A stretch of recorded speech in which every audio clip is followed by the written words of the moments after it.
Hello everyone, welcome back to Rewired with your host Khadija Farosh. For those of you just joining us, this podcast is all about differentiating between fact and fiction through exploring our teenage minds and psychology. Now I don't want to spoil the rest of the episode, so I want you all to sit back, relax, and enjoy.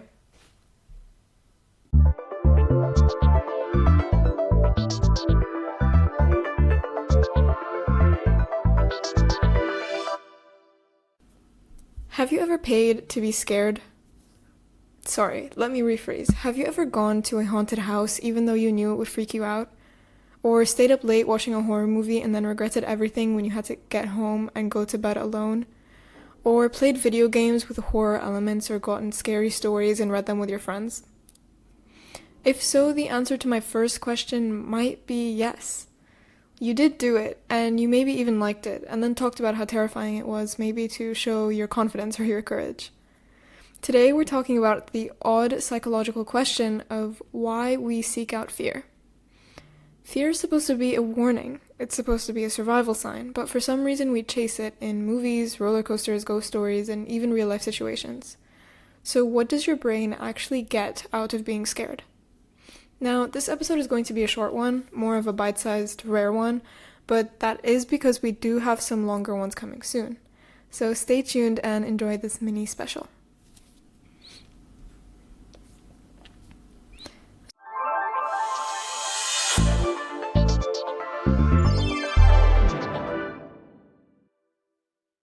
So what is fear psychologically and biologically?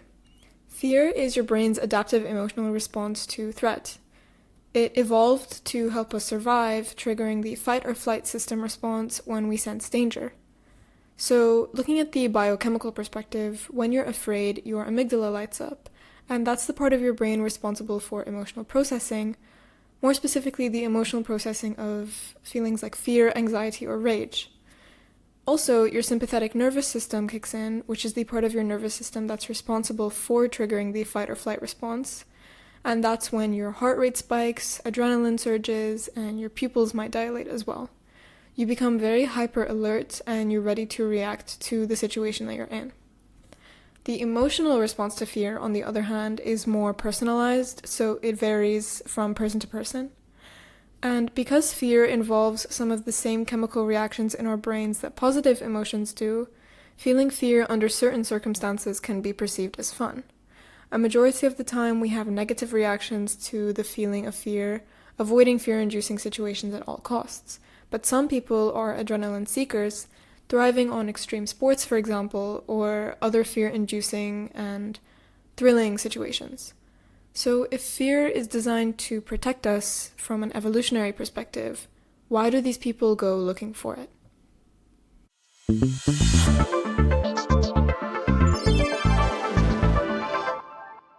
The key is context. Our brains react to fear, but they also evaluate it. So if your brain decides that fear is safe, like when you're watching a movie or you're on a roller coaster, it lets you experience the thrill without the threat. This is when you receive a dopamine boost, and dopamine is the neurochemical involved in reward. And that rush of relief after the scare that you get is your body calming back down, so it feels good. There's a concept called benign masochism, which is a term coined by psychologist Paul Rosen, and it means that we can enjoy experiences that mimic discomfort or danger as long as we know that they're safe. It's the same reason people might enjoy spicy food, for example.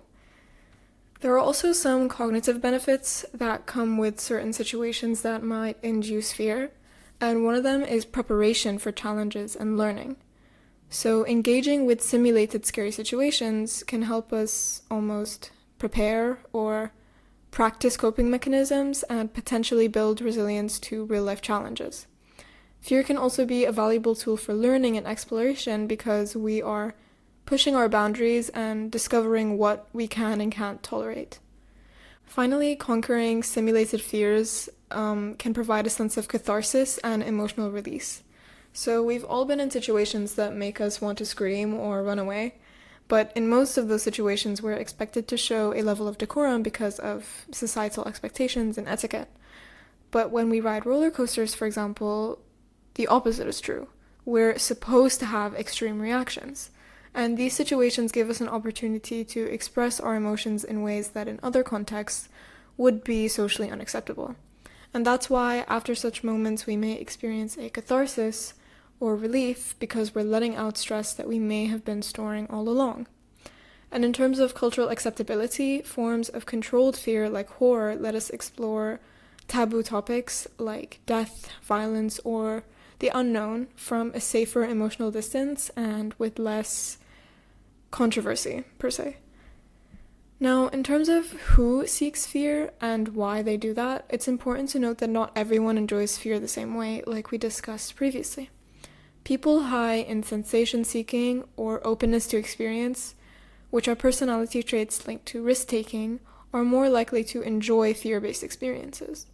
And these people often like novelty, enjoy stimulation and unpredictability, and they're also more reward sensitive, which links back to the dopamine surges and increases that we discussed previously.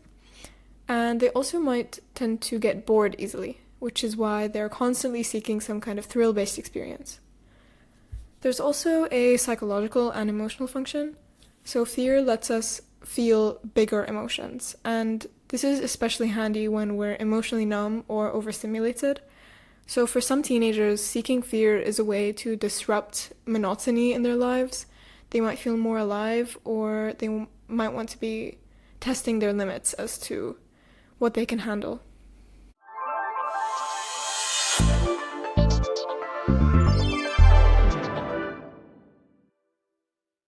So fear isn't just a survival instinct. Sometimes it's a thrill and a way to prove to ourselves that we can handle bigger emotions and come out on the other side laughing.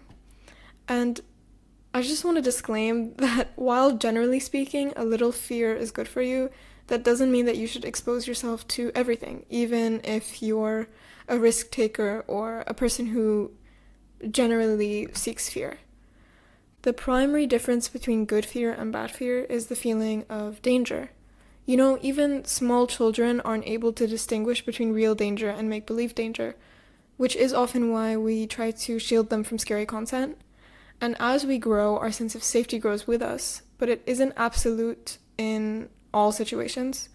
So we do have parts of our brain that make certain kinds of fear unpleasant, and those kinds of fear are types that we should be avoiding and we shouldn't be actively seeking out. Let me know down in the comments below whether you think you're a type of person who seeks fear or avoids it. And before we end this episode, I just wanted to ask your guys' opinion on whether you think I should upload more of these bite-sized specials and these shorter episodes, or if I should stick to my frequent 15-minute episodes.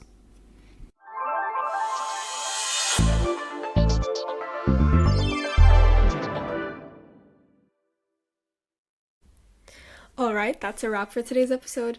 If you want to keep the conversation going, you can find me on Instagram and YouTube at OfficialRewired. My email is khadija.farrash@gmail.com if you'd like to contact me there. That's khadija.farrash@gmail.com. Or if you're feeling extra chatty, join our community Discord where you can hang out and discuss this and upcoming episodes, have access to early snippets and announcements, and a couple more special perks. You can find all the links to my socials in the show notes below and in the Linktree in my description. Don't forget to drop a comment, question, feedback, or anything you'd like to let me know of down below if you're feeling extra generous. And if you really enjoyed, a 5-star rating on Spotify or a like and subscribe on YouTube would mean the world. I can't wait to chat with you again soon and see you in the next episode.